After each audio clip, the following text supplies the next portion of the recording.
Hello friends, आज हम लोग देखने वाले हैं हमारे एबीएम के मॉड्यूल सी का जो यूनिट 21 है, डेवलपमेंट ऑफ ह्यूमन रिसोर्सेज, उसका पार्ट 4, जिसमें कि हम लोग सिस्टमेटिक अप्रोच ऑफ ट्रेनिंग देखेंगे।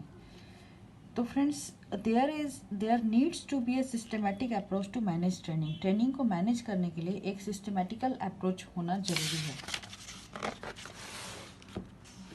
तो whether the actual training is done internally or externally, organization have to follow certain logical process for enhancing knowledge, skill and attitudes of their personnel. जो भी training है वो इंटरनली हो या externally हो, तो हमारा जो प्रोसेस है ट्रेनिंग का वो एक सही तरीके से होना चाहिए, जिसमें कि हम लोग नॉलेज, स्किल और एटीट्यूड को इन्हेंस कर पाएँ ऑफ देयर पर्सनल, जो उनके एम्प्लॉय हैं उनके। तो इसमें फ्रेंड्स मेनली 5 स्टेप्स दिए हुए हैं। ये 5 स्टेप्स क्या क्या हैं? स्टेप 1 है training need analysis and identification of training needs. दूसरा है preparation of a training plan. तीसरा है conduct of the training which includes designing the programme in terms of the time, duration, target group, sequence of inputs and methodology. चौथा है evaluation of the training programme and the plan. और पांचवा है selection and development of trainers. तो चलिए इसको one by one करके हम लोग देखते हैं डिटेल में फ्रेंड्स। तो सबसे पहले हम लोग देखते हैं ट्रेनिंग नीड्स एनालिसिस, जिसको शॉर्ट में टीएनए भी बोलते हैं। इसका कई बार शॉर्ट फॉर्म पूछ चुका है फ्रेंड्स कि टीएनए का फुल फॉर्म क्या है। तो training needs analysis and identification of training needs. तो training needs are perceived in the present as well as future context. Training need जो है वो हमारे प्रेजेंट कॉन्टेक्स्ट में भी ज़रूरत होता है और फ्यूचर कॉन्टेक्स्ट में भी ज़रूरत होता है। तो कैसे होगा कि अभी प्रेजेंट कॉन्टेक्स्ट में हम लोग देखेंगे कि level of skills the existing employees have and in what direction they need to be upgraded. हमारे जो अभी एग्जिस्टिंग एम्प्लॉयज़ हैं तो उनके जो लेवल ऑफ स्किल्स है वो क्या है और इनको अपग्रेड करने की ज़रूरत है या नहीं है, या अपग्रेड करना है तो कितना अपग्रेड करना है। The information for such gap can come from individual's performance and the errors that he or she makes can be indicative of the gap in his knowledge, skills and attitude which can be bridged through training। तो ये information कि किन लोगों को training देनी है और उनको कितनी ट्रेनिंग देनी है, किस चीज़ की ट्रेनिंग देनी है, तो ये सब जो है ये हम लोग पता लगाते हैं उस किसी भी इंडिविजुअल के परफॉर्मेंस से या उनके द्वारा जो भी गलतियां हो रही हैं, और उन इससे जो हम लोग पता लगा पाएंगे कि उनके नॉलेज में कितनी कमी है या क्या गैप है, उनके स्किल्स में, उनके एटीट्यूड में क्या कमी रह रही है, तो उसको हम लोग ट्रेनिंग के थ्रू कम करने की या ख़त्म करने की कोशिश करते हैं। The organisations future business plan. अब फ्यूचर जो ये तो हमने देखा फ्रेंड प्रेजेंट कॉन्टेक्स्ट में। अब फ्यूचर कॉन्टेक्स्ट में हम लोग क्या देखेंगे कि किसी भी ऑर्गेनाइजेशन का एक फ्यूचर बिजनेस प्लान होता है। तो उस फ्यूचर बिजनेस प्लान के अकॉर्डिंग हमारे जो एम्प्लॉय हैं वो उसके स्तर तक काम कर सकते हैं कि नहीं, वो उतना एफर्ट लगा के काम कर सकते हैं कि नहीं, उसको पता लगाना और उसके अकॉर्डिंग उनको तैयार करना, ये भी एक ट्रेनिंग के लिए एनालाइज करना ज़रूरी है। अभी training needs can be identified in formal and informal ways. Training जो है फॉर्मल और इनफॉर्मल दोनों तरीकों से हो सकता है। Formal processes are part of the administration of the training system. Formal process जो है वो एडमिनिस्ट्रेशन, ट्रेनिंग सिस्टम के एडमिनिस्ट्रेशन का पार्ट होता है। अभी इसके लिए क्या करेंगे फ्रेंड्स, एनालिसिस, जो हमारा ट्रेनिंग का एनालिसिस हम लोग कैसे करेंगे, हम लोग पहले डेटा गैदर करेंगे माइक्रो लेवल से, और उसके बाद ये स्टेटमेंट जो है उनके सुपीरियर, जो भी एम्प्लॉयज़ अपने सुपीरियर के अंडर काम कर रहे हों, उनको ये स्टेटमेंट भेजे जाएंगे और वे उसमें से क्वालिफाई करेंगे कि किनको ट्रेनिंग देनी है और किनको नहीं देनी है। TNA requires collection of data systematically. तो टीएनए जो है उसमें डेटा को हमें सिस्टमेटिकली कलेक्ट करना होता है। It should include data too. इसमें क्या क्या डेटा इंक्लूड होने चाहिए? पहला होता है डिफाइन द नीड, पहले हमें नीड डिफाइन करनी है। दूसरा आइडेंटिफाई सॉल्यूशन, उसके बाद उसका सॉल्यूशन आइडेंटिफाई करना है। Then specify those needing training. अब उसके बाद उन जो भी हम लोगों ने सेलेक्ट किया है लोगों को, या जो भी हमने डिसाइड किया है उनको क्या ट्रेनिंग देनी है वो स्पेसिफाई करना। Then provide the planning detail, उसके बाद एक प्लान करना ट्रेनिंग का। तो ये इतना पार्ट जो है वो टीएनए एनालिसिस में आएगा। TNA can stem from different objectives. TNA जो है वो उसके डिफरेंट ऑब्जेक्टिव्स हैं। क्या क्या ऑब्जेक्टिव है? तो it can be for employee development concern, personal and staffing concern, administrative and management concern और ऑर्गेनाइजेशन डेवलपमेंट कंसर्न। अभी नेक्स्ट सेकेंड स्टेप है हमारा प्रिपरेशन ऑफ ट्रेनिंग प्रोग्राम। तो प्रिपरेशन ऑफ ट्रेनिंग प्रोग्राम क्या है फ्रेंड्स? इसमें हम लोग जो ट्रेनिंग प्लान जो होता है उसके लिए प्रिपेयर करते हैं। तो प्रिपेयर करने के लिए हम लोग की क्या क्या ज़रूरत पड़ेगी?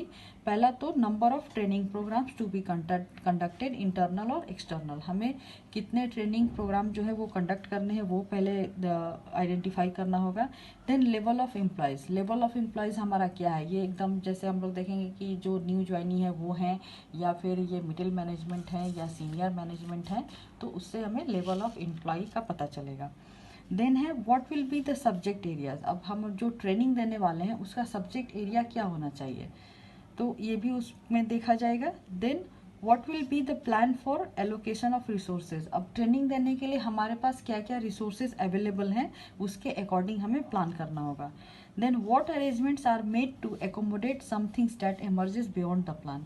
अब हमें कुछ ऐसे अरेंजमेंट भी करके रखने होंगे कि अगर हमने जो प्लान कर रखा है ट्रेनिंग के लिए, अब उसके बियॉन्ड अगर कुछ केसेस या सिचुएशन अगर इमर्ज होते हैं तो उनको किस तरीके से हैंडल करना है। Another related aspect is to decide whether training should be given on the job or in a formal classroom setup. और ये भी डिसाइड करना कि जो ट्रेनिंग देना है वो ट्रेनिंग जो है वो ऑन दी जॉब होनी चाहिए या फॉर्मल क्लासरूम सेटअप में होनी चाहिए। ऑन दी जॉब ट्रेनिंग होती है फ्रेंड जैसे जहाँ पे जो काम हो रहा है मतलब प्रैक्टिकली वो ट्रेनिंग दी जाती है। तो जैसे अगर कई बार आपने देखा होगा कुछ बैंकों में जो प्रोबेशनरी ऑफिसर्स होते हैं, अगर उन्हें क्रेडिट की ट्रेनिंग देनी होती है तो पहले तो उनकी इनफॉर्मल क्लासरूम ट्रेनिंग होती है, उसके बाद उनको एसेट प्रोसेसिंग सेल में कुछ दिनों के लिए भेजा जाता है जहाँ पे कि प्रोसेसिंग सेल में लोन का प्रोसेसिंग का काम चल रहा हो। तो वो लोग वहाँ पे जाके ऑन साइट ऑन जॉब किस तरीके से काम होता है उस चीज़ को वो लोग वहाँ पे सीखते हैं, तो उसी को ऑन द जॉब ट्रेनिंग बोलते हैं। अभी नेक्स्ट है तीसरा स्टेप हमारा conduct of the training programme. Training programme को कैसे कंडक्ट करना है, तो फर्स्ट 2 स्टेप्स जो हमारा था फ्रेंड्स, हमने स्टेप 1 और स्टेप 2 देखा, तो वो training department corporate office decide करती है। अब अभी जो कंडक्ट ऑफ ट्रेनिंग है जो कि एक्चुअल डिलीवरी सिस्टम है ये ट्रेनिंग सेंटर में होता है। तो any training programme is to spell out the objectives of the programme. कोई भी ट्रेनिंग प्रोग्राम जो है उसके ऑब्जेक्टिव्स क्या क्या है ये हमें पहले डिसाइड करने होंगे। उसके बाद inputs in the training programme, हमारे ट्रेनिंग प्रोग्राम में क्या क्या इनपुट्स मतलब हमारे जो सब्जेक्ट होंगे, हमारे जो टॉपिक होंगे वो क्या क्या होने चाहिए, वो conduct of the training programme से आएंगे। Then what methodology could be adopted to communicate the ideas, और हम लोग क्या मेथड यूज़ कर रहे हैं हमारे आइडियाज़ को कम्युनिकेट करने के लिए हमारे जो लर्नर आए हैं उनके साथ। और नेक्स्ट है the learning process is aimed at making him और हर अवेयर ऑफ इट। और लर्निंग प्रोसेस जो है हमारा कंडक्ट ऑफ द ट्रेनिंग में वो हमारा ऐसा होना चाहिए कि जो हमारा लर्नर ग्रुप है उसके अकॉर्डिंग हमारा लर्निंग प्रोसेस होना चाहिए, ताकि वो जो भी सीखने के लिए आए हैं वो इजीली उसको सीख पाएँ, समझ पाएँ, तो ही हमारा जो ट्रेनिंग है वो फ्रूटफुल होगा। अदरवाइज ट्रेनिंग का कोई फ़ायदा नहीं है। अब जैसे अगर आप इंडक्शन प्रोग्राम जो न्यू रिक्रूटीज़ हैं उनको ट्रेनिंग के लिए बुलाया है और उनको आप बेसिक्स ना बता के सीधे एकदम आगे की चीज़ें बताने लगे तो ये फिर उनके समझ में नहीं आएगा। तो इसलिए हमारा जो लर्निंग प्रोसेस है वो हमारा जो लर्नर ग्रुप है उसके अकॉर्डिंग होना चाहिए। The trainers ability to deal with, और लास्ट जो हमारे जो ट्रेनर हैं जो ट्रेनिंग देने के लिए आए हैं उनकी एबिलिटी भी देखनी चाहिए कि वो इस जो ट्रेनिंग प्रोग्राम देने के लिए आए हैं वो उनकी एबिलिटी है कि नहीं है। अब जैसे अगर मान लीजिए लाइबिलिटी प्रोडक्ट्स की कोई क्लास देनी है लर्नर्स को, और आपने वहाँ पे किसी क्रेडिट प्रोफेशनल या जो क्रेडिट में सर्टिफाइड है उस पर्सन को आप दे दो, तो वो लाइबिलिटी प्रोडक्ट्स के बारे में उनको उतना नॉलेज नहीं होगा जितना उनको क्रेडिट के ऊपर होगा। तो इसीलिए सही ट्रेनर को सही सेशन में देना वो आपका conduct of training the programmes में आएगा। तो उनकी एबिलिटी होनी चाहिए कि जो क्लास को वो ले रहे हैं वो कैपेबल है या नहीं है उस क्लास को लेने के लिए। देन नेक्स्ट है evaluation of training. Evaluation of training है friends to improve training by discovering whether the training processes have been successful in achieving their objectives. हम इवेल्युएशन प्रोसेस के थ्रू ये जान पाएंगे कि हमने जो ट्रेनिंग दी है वो सक्सेसफुल है कि नहीं है। जिस ऑब्जेक्टिव्स के लिए ट्रेनिंग डिसाइड किया गया तो क्या उसने उसको फुलफिल किया, तो ये हम लोग इवेल्युएशन के थ्रू देखते हैं। अभी यहाँ पे दो टर्म्स है फ्रेंड्स, वैलिडेशन एंड इवेल्युएशन। ये आप ध्यान से देखिएगा क्योंकि इस पे भी हमेशा क्वेश्चंस आते हैं। तो वैलिडेशन क्या है? Validation means assessment of whether the training has achieved its let down objectives. ये ट्रेनिंग ने उसके ऑब्जेक्टिव्स को अचीव किया कि नहीं, उसके असेसमेंट को वैलिडेशन कहते हैं। और इवेल्युएशन का मतलब है कि total effect of the training programme, उसके मेजरमेंट को हम लोग इवेल्युएशन कहते हैं। अभी नेक्स्ट है most commonly evaluation is done at 4 levels. जो इवेल्युएशन है वो 4 लेवल पे कॉमनली किया जाता है। तो वो 4 लेवल क्या क्या है? पहला लेवल है रिएक्शन लेवल। रिएक्शन लेवल में हम लोग फ्रेंड्स जो ट्रेनर्स हैं उनके रिएक्शंस को देखते हैं। जैसे जो ये कैसे हम लोग देखेंगे, जो पार्टिसिपेंट्स हैं उनके हम लोग ओपिनियंस लेते हैं। ओपिनियंस क्या चीज़ पे लेंगे कि ट्रेनिंग का जो कंटेंट है, जो मेथड है, जो ट्रेनर हैं, तो वो क्या सही में उनके लिए यूजफुल थे या नहीं थे, तो इस पर उनके क्या रिएक्शन होते हैं वो रिएक्शन लेवल में देखे जाते हैं। Then learning level. Learning level मतलब what is learn, this can be measure through some type of test conduct before and after the training. कि जो लर्नर ग्रुप हमारा ट्रेनिंग के लिए आया है उन्होंने क्या सीखा, तो इसको मेजर करने के लिए हम लोग, आपने हमेशा ट्रेनिंग में देखा होगा फ्रेंड्स कि एक टेस्ट जो है वो ट्रेनिंग के पहले होती है और एक टेस्ट जो है वो ट्रेनिंग के बाद होती है। तो इससे आप इवेलुएट कर पाते हो कि लर्नर जब ट्रेनिंग में आया था तो उसका जो नॉलेज था वो क्या था, और ट्रेनिंग के बाद जो है उसका नॉलेज क्या हुआ। नेक्स्ट है फ्रेंड बिहेवियरल लेवल। इसमें क्या है कि हम लोग देखते हैं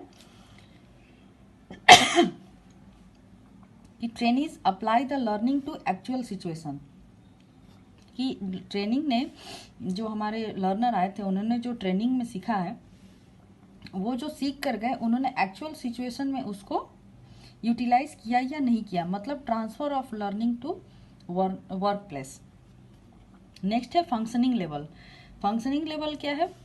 the changes in the behaviour on the job affect the functioning of the organisation. Changes in behaviour on the job affect the functioning of the organisation. जो भी ट्रेनिंग लिया वो एम्प्लॉय ने जाकर जब उसको बिहेवियरल लेवल पे यूटिलाइज किया तो उससे ऑर्गेनाइजेशंस को क्या बेनिफिट हुए वो फंक्शनिंग लेवल पे देखा जाएगा। तो ये कैसे देखेंगे? इन टर्म्स ऑफ फिनेंशियल बेनिफिट्स और रिटर्न ऑन ट्रेनिंग इन्वेस्टमेंट। इसको हम लोग फिनेंशियल बेनिफिट्स, जैसे ट्रेनिंग में जो इन्वेस्टमेंट किया गया, जो देखिए यहाँ पे लिखा हुआ है कि the modern organisation view the training expenditure as an investment so they look for the return on investment. Training को एक तरह का एक्सपेंडिचर माना जाता है जो कि एक इन्वेस्टमेंट है, जो कि हमें फ्यूचर में रिटर्न मिलेगा। तो इसमें फिनेंशियल बेनिफिट्स होगा ऑर्गेनाइजेशन को, तो वो हमारा फंक्शनिंग लेवल पे आएगा। अभी नेक्स्ट है selection and development of trainers. Friends हमारा ये लास्ट स्टेप है selection and development of trainers. तो इसमें मेनली जो है 2 तरह के लोग लेने की बात कही गई है। एक है ऑपरेशनल पीपल और दूसरा है प्रोफेशनल ट्रेनर्स। तो ऑपरेशनल पीपल अगर हम लेंगे तो उसका एडवांटेज क्या होगा कि they can relate to the actual work situation while communicating in the classroom. जो एक्चुअल वर्क सिचुएशन है उसको वो लोग क्लासरूम में कम्युनिकेट कर पाएंगे। इसका डिसएडवांटेज ये है फ्रेंड्स कि इसमें जो न्यू आइडिया है वो इमर्ज नहीं हो पाएंगे। वहीं जब हम प्रोफेशनल ट्रेनर से ट्रेनिंग दिलवाएंगे तो क्या होगा? Professional knowledge about the concept, teaching and methodology. ये तो उनकी बहुत अच्छी होगी कि उनको उनका कंसेप्ट और उनका नॉलेज और उनका टीचिंग और उनका मेथोडोलॉजी जो है वो एक प्रोफेशनल ट्रेनर की तरह होगा। लेकिन इसका डिसएडवांटेज क्या होगा? Trainer is unable to relate to the work situation. वो वर्क सिचुएशन से जो हमारा सब्जेक्ट मैटर है उसको रिलेट नहीं कर पाएंगे। तो often a combination of the two has prove to be effective. तो किसी भी ऑर्गेनाइजेशन में इन दोनों का कॉम्बिनेशन जो है वो इफेक्टिव साबित होता है। अभी जो डिसएडवांटेज हैं दोनों के, उसको दूर करने के लिए यहाँ पे उपाय बताया फ्रेंड्स कि ऑपरेशनल पर्सन को अगर specific knowledge and skills that they may be required to teach can be checked और develop in the second stage. अगर उनको जो ट्रेनिंग के लिए जो भी स्पेसिफिक नॉलेज और स्किल्स की ज़रूरत है, अगर ऑपरेशनल पर्सनल को वो दी जाए तो वो उसको और डेवलप कर सकते हैं।